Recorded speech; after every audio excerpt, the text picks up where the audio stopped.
Okay, well, welcome everybody, and welcome to those joining online. And this evening we're in Proverbs 31, verses 10 to 31. So I'll just take us on to the reading. I'll just skip past the first song. And hang on. There we are. And this is the famous passage which begins, "An excellent wife who can find? She is far more precious than jewels. The heart of her husband trusts in her, and he will have no lack of gain. She does him good and not harm all the days of her life. She seeks wool and flax and works with willing hands. She is like the ships of the merchant. She brings her food from afar. She rises while it is yet night and provides food for her household and portions for her maidens. She considers a field and buys it. With the fruit of her hands she plants a vineyard. She dresses herself with strength and makes her arms strong. She perceives that her merchandise is profitable. Her lamp does not go out at night. She puts her hand to the distaff and holds her hands hold the spindle. She opens her hand to the poor and reaches out her hands to the needy. She is not afraid of snow for her household, for all her household are clothed in scarlet. She makes bed coverings for herself. Her clothing is fine linen and purple. Her husband is known in the gates when he sits among the elders of the land. She makes linen garments and sells them. She delivers sashes to the merchant. Strength and dignity are her clothing, and she laughs at the time to come. She opens her mouth with wisdom, and the teaching of kindness is on her tongue. She looks well to the ways of her household and does not eat the bread of idleness. Her children rise up and call her blessed.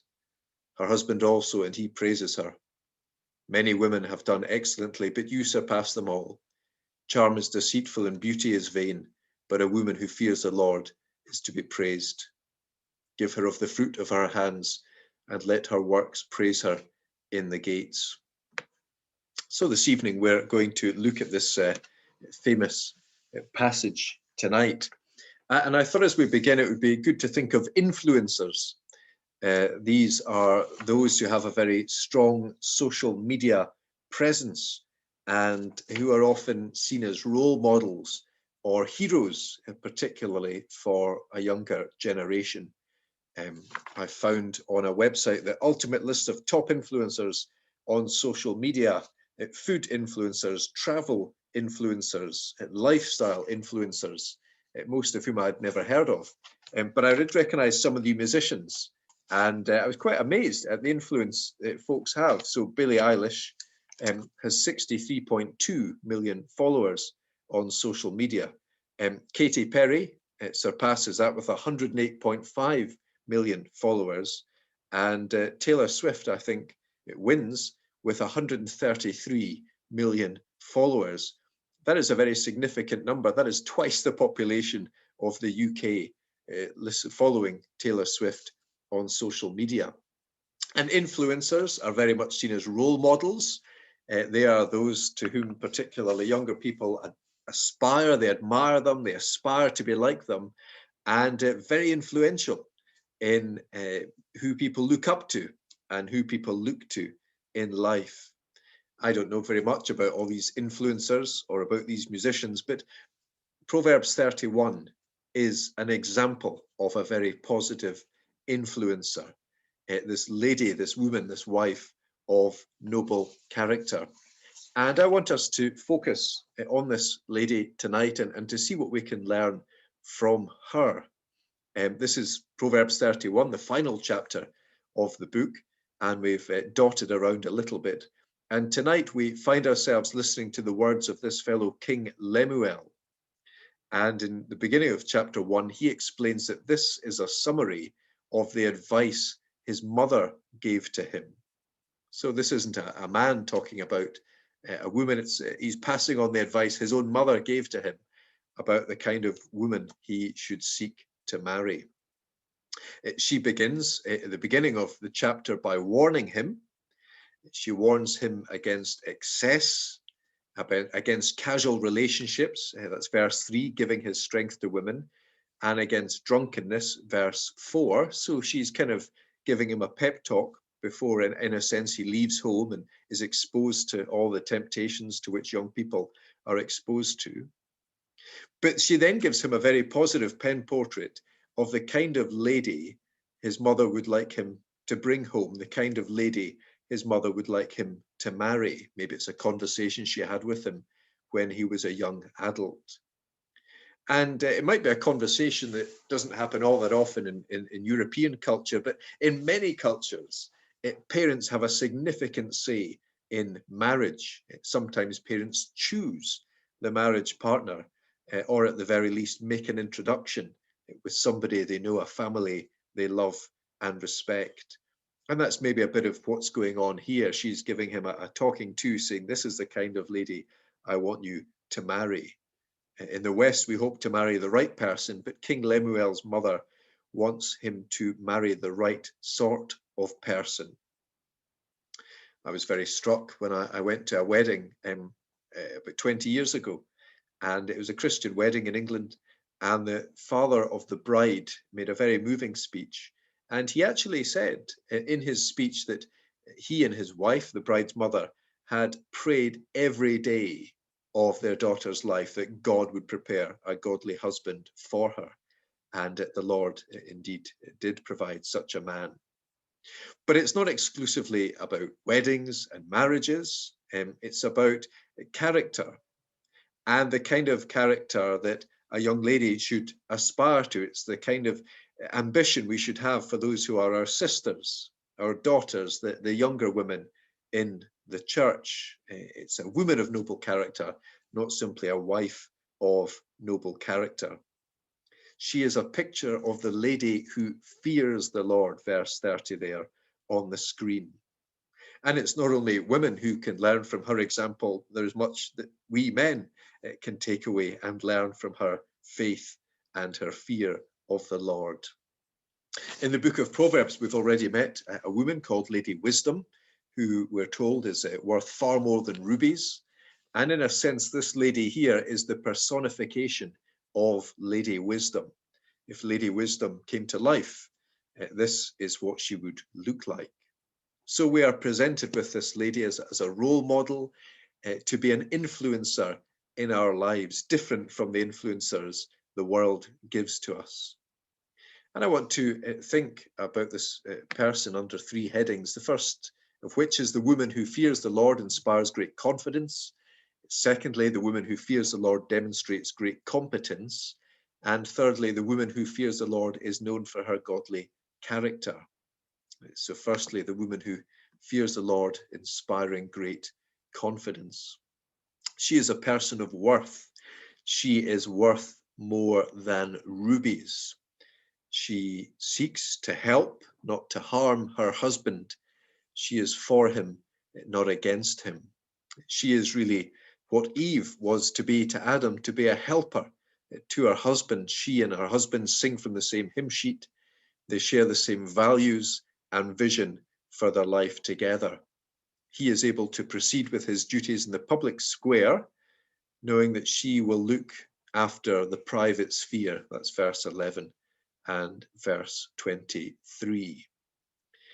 Now, I was quite struck again as a student when I went on an overseas mission to Albania, and one of the team was a surgeon who was a gifted evangelist, and we arrived and we were unpacking, and I said, were you busy before you came? He said, I went straight from work to the airport and I didn't have time to pack, but my wife packed my suitcase for me. And he didn't actually know she'd packed, but he had absolute confidence that she would know all that he would need for that week. And I was quite struck by that, that he had complete confidence in her. He didn't need to look in the suitcase. He knew all that he needed would be there. And this lady inspires great confidence. She is more than capable to do all that is required of her. She is a help, not a hindrance to her husband. And there have been so many ladies in the history of the church who have been such a help to others. I don't know if you've read any of these books by Claire Heath White. Oh, sorry, hang on. These are books that were written, and they're short biographies of Christian women. Some you will have heard of, some who were new to me. Claire Heath-White, incidentally, is the twin sister of Vaughan Roberts, who perhaps some of us listen to from time to time. But she's written these very helpful biographies, shining a light on really godly, gracious Christian women through the history of the church. We'll come to think about one in a minute. But this lady is godly and gracious. She inspires confidence. But at the same time, that's not always the case, and it hasn't been the case in the book of Proverbs. We've met some other women who don't inspire confidence at all. We met in Proverbs 5 and 7, perhaps in our own reading, this lady, the wayward wife, whose husband cannot trust her, because whenever he travels on business, she goes out looking for other men. That's chapter 7. She is untrustworthy. She is unworthy, no respect for her husband or the vows she made to him in the sight of God. But there's another figure, and not the wayward wife, but the complaining companion. And this is the lady that's never happy, never content, always complaining. Proverbs 21 verse 19 says, better to live in the corner of a roof than with a quarrelsome and nagging wife. Better to live in a desert, than with a quarrelsome and nagging wife. Proverbs 27:15, a quarrelsome wife is like the dripping of a leaky roof in a rainstorm. Never happy, always wanting her husband to change, looking for change in life. Her husband is henpecked, browbeaten, worn down, and in all honesty, probably worn out. She is unhappy, and she makes him unhappy. Now, there are, of course, wayward husbands, and there are complaining husbands. That's not to be one-sided in any way. But the point the writer to the Proverbs is making is this lady, Proverbs 31, inspires great confidence. She is her husband's crown, Proverbs 12, verse 4. She does him good all the days of her life. She is more precious than rubies. And that's the case with some of these ladies that Claire Heath-White mentions in her books. One of them, maybe you know this lady, I never encountered her before, but she's got the name of Vibrandis Rosenblant, subtitle, A Wonderful Wife. And she was a lady who, during the days of the Reformation, was married, I think, to about 4 reformers. I think she was widowed 3 times. And the reformers would be famous for their writing, for their influence throughout Europe, their legacy, which we enjoy today. But Wimbrandis wouldn't really be a household name. And yet, were it not for her, helping them, supporting them, caring for them, looking after the families, maybe the Reformation might never have happened. She was famous for being a helpmeet to many of these reformers, all 4 of whom I think predeceased her.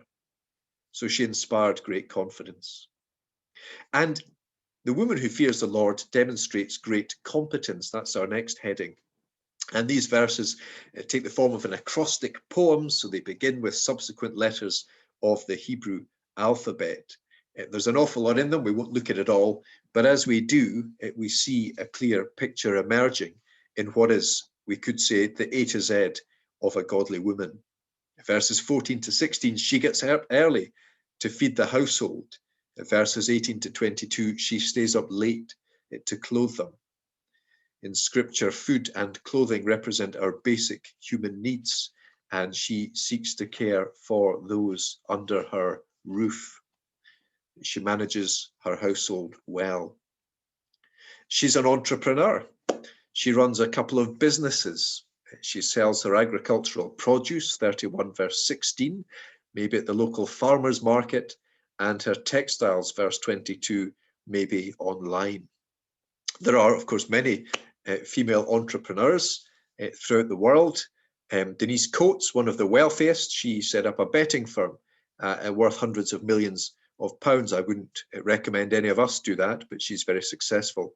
But in Scripture, we have Tabitha in Acts, and we know many Christian organizations around the world train women to sew and to run micro businesses to provide for their needs. This lady is one such entrepreneur. She runs a couple of businesses in addition to other responsibilities. And it's a profitable business. Verse 20, She's a philanthropist, giving money away, not keeping it all for herself, but seeking to share it with others. Now, bit of an aside, I think every Christian should be a philanthropist. You don't have to have the wealth of Bill Gates to be a philanthropist. And I think we should all have a portfolio of interests in ministries. We follow ministries we pray for, ministries where possible we help to pay for. A friend of mine used to work in the stock exchange, and people there talk about their portfolios where they have a range of investments, and they love to watch them with interest. How's it doing? Is it making money? And I think as Christians, we should have the same portfolio, not on the stock exchange necessarily, but of ministries. We read the magazines, we write to, we correspond with people, we send them gifts, we commit to praying regularly for them. And this lady is a philanthropist, giving her profits to charity. So she juggles life at home with life in the workplace. And it is interesting, isn't it? Because Christians often go one way or the other with respect to work. Some might say that, well, a lady should never enter paid employment. And others, and the world around us says, well, everybody should be in paid employment. That's why there was the push a couple of years ago to universal childcare, so that people could just all go to work and raise the taxes to pay for it. And Proverbs 31 seems to strike the balance. Here is a lady who is busy at home with her family, with her husband, with her businesses, and yet she strikes the right balance, the right work-life balance.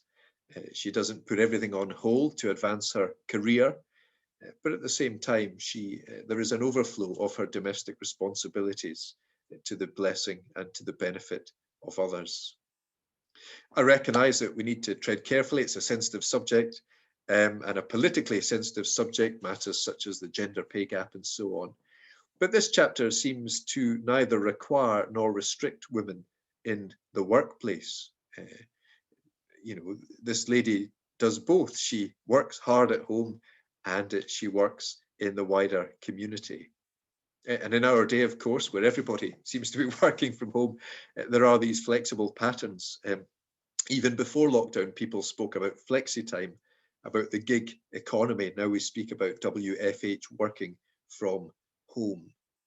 And this is one such lady. She's hardworking, reliable, efficient, thoughtful, motivated, demonstrating initiative and industry.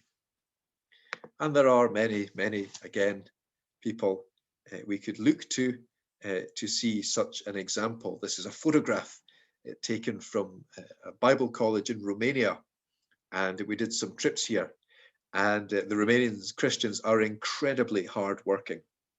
The men work very hard. One man used to work on building sites to raise the money, and he'd save up the money, then use it to run the church. He was bivocational.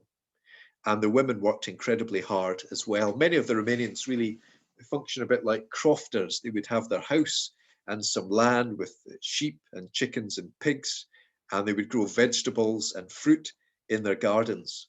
And we would go to a school and run some medical clinics in the school.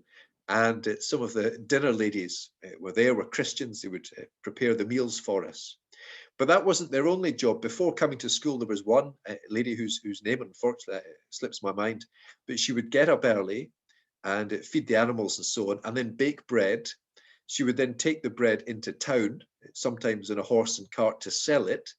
She would then return to work in the school, and then return home and look after the animals, prepare the meals, and fulfill whatever commitments she had in the church, in the village. Incredibly hard-working people, balancing the domestic and the working responsibilities. And very much as we met them, we thought these are Proverbs 31 people. The joy on their faces and the labor of love they did in the Lord's name. So thirdly and finally, the woman who fears the Lord is known for her godly character. These final verses. And the key to this lady's fruitfulness is her faith in and fear of the Lord, verse 20. She inspires great confidence because she has great confidence in the living God. She knows that wherever she is, wherever she faces, the Lord is with her to rescue her. She speaks in verse 28 to 29 with wisdom and kindness. No gossip, no slander, no cursing, no foul language. She is honored and respected by those around her. And she is a person of character. Lemuel's mother tells him that a lady's attitude is more important than her appearance. There are many charming women and beautiful women in the world, but they might not always be the most suitable marriage partner. Proverbs 11, verse 22, like a gold ring in a pig's snout is a beautiful woman who shows no discretion. Chapter 7, we find the unfaithful wife who seeks to make herself physically attractive to unsuspecting young men. And the New Testament says the same, that what really matters is not charm, but character. Two cross references. 1 Peter chapter 3, your beauty should not come from outward adornment, such as elaborate hairstyles and the wearing of gold jewelry or fine clothes. Rather, it should be that of your inner self, the unfading beauty of a gentle and quiet spirit, which is of great worth in God's sight. Or Titus, 1 Timothy rather, chapter 2, verse 9. I want the women to dress modestly with decency and propriety, adorning themselves not with elaborate hairstyles or gold or pearls or expensive clothes, but with good deeds appropriate for women who profess to worship God. It's not wrong to be well presented, to wear fine clothes or jewelry should you have them, but that isn't to be the end in itself. And that is radically different from the world. We think of all the magazines on supermarket shelves. We think of the multi-billion-dollar industry in fashion and cosmetics. We think of department stores. We think of duty-free airport shops and what is on offer there. And yet the writer says that one's attitude is more important than the appearance. Man looks at the outward appearance, but God looks at the heart. And David Livingstone knew that, the famous Scottish missionary who lived in sub-Saharan Africa and who actually raised his family there and who traveled with them, often taking them on expeditions as well. And he married a lady, Mary Moffat, and he said this of Mary. He said, mine is a matter-of-fact lady, a little black-haired girl, sturdy and all I want. Maybe not the most romantic thing he's ever said or has been said about a lady by her husband. But the point he made was he was going to raise a family in the Kalahari Desert. And he needed somebody that had the character and the confidence and the competence to do that. And he found such a lady in Mary Moffat, not looking at the outward appearance, but looking at the heart. And so the king may at this point be married, or he may be facing that decision. And he has to choose what kind of lady he would choose to marry. Yeah, that's the choice. As I said, the whole passage isn't just about marriage. It has to do with what kind of lady to be, or how we would want our sisters or our daughters or our aunties to be. It's broader than just marriage and family. But the king has that decision before him. And indeed, that decision is really the decision of the whole book, the decision of all of Proverbs. In a sense, the book is calling us to decide what kind of lady to follow. In Proverbs chapter 9, we have this choice between Lady Wisdom and Lady Folly, both calling out to the simple, both promising something. And yet Lady Wisdom is worth more than rubies. Lady Folly, her house leads down to the grave. There is that choice. What kind of woman, metaphorically speaking, are we going to follow? And of course, when we get to the New Testament, we have Revelation 19, the closing chapters, where we have the bride of Christ, the church, and we have Babylon, the great, the unfaithful lady. And the choice is, in which do we dwell? In which are we to be found? In Babylon or in the new Jerusalem? Are we part of the bride, or do we share in her adulteries? So two invitations, the choice before King Lemuel and the choice before each of us. Well, it's a fascinating passage. It's a fascinating portrait And I hope that it is to all of us an example to follow and an influencer who will exert influence upon us, someone who has confidence in the Lord, who fears the Lord, and is, as a consequence, competent in the home and in the workplace, and a person of great character, great integrity, of great love, of great wisdom, and of great energy. Well, we thank God for his word, and what I'll do just before we have some time is I'll try and stop this recording, and we'll listen to a song, and then we'll have time for some discussion. Okay.